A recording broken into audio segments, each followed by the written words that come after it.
Now, what is it, the day in the life of a captain, the day in the life of Captain Paul Brown from, and I know that's, but again, because it may be different every day, but what kind of things do you, do you get to lay until 9 o'clock because you're in charge? That would be nice, wouldn't it? It is so different every day, so it kind of depends on the cruise that we're on. So perhaps if we're in the Baltic or Norway, then I would spend 90% of my time on the bridge because that's where I am required to be, navigating as we come in and out the fjords or whatever it might be.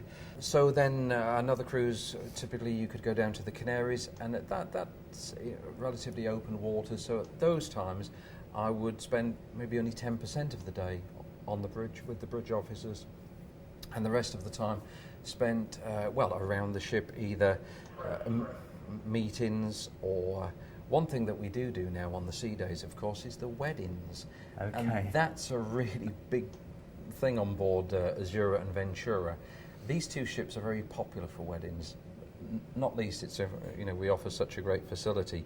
We've got the venue, we've got the flowers, we've got the photographers, we've got the drinks, we've got the hairdressers. You can't miss the ship. You're on board, so you can't have a failure of the transport. Basically, we provide the whole service, and so offering the weddings is something that's becoming more and more popular. And of course, that the ceremony is conducted by the captain.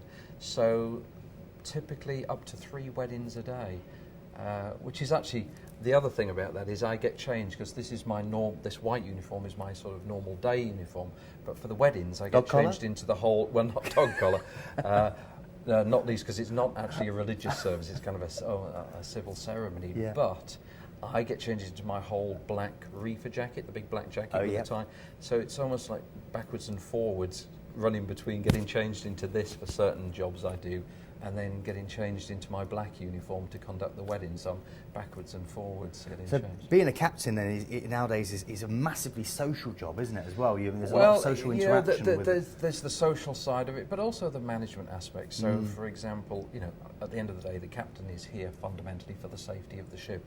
So I chair and manage the safety committee on board the ship. We have other management meetings, we've discussed the revenue and passenger services.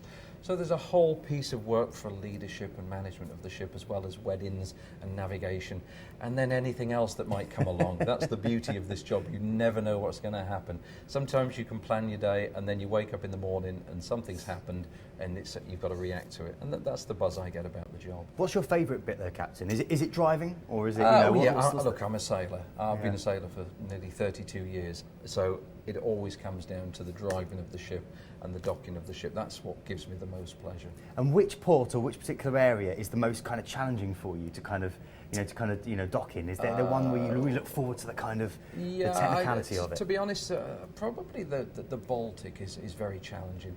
Long passages up rivers and inlets that might last for 3 or 4 or 5 hours, and then some of the sort of tight manoeuvres that we do to get into the port. Of course, the biggest challenge really for the captain is the weather. So these two ships handle particularly well with the thrusters and the engine and the rudder combination. She handles very well. But we're always mindful of the weather, so that's the one thing that we have to take into account. Absolutely. What's Ventura's top speed? Downhill with the oars out. Downhill with the oars out. Typically around 22.5 knots, which is around 26 miles an hour, something like that. Okay. And manoeuvrability, is she quite manoeuvrable? Yeah, she is. We have the combination of thrusters and engines means that we can virtually turn around in our own sort of circle, spin the ship through 180 degrees in our own length. So was it quite challenged when you had that 7 ships in convoy coming out of Southampton water? Was that technically a big challenge as well? Something that we had obviously could never practice for. Yeah. It was amazing. We all proceeded down Southampton water initially at sort of 5 miles an hour, then we built up to 8 miles an hour, but we all stayed a set distance apart, and we were adjusting our engines to stay in convoy. It was a fantastic day, a real buzz. Because if obviously the one at the front put the brakes on, you could just imagine that. Absolutely. No, we were all speaking to one another, slowing down, speeding up, and we all adjusted incrementally to keep up. Yeah.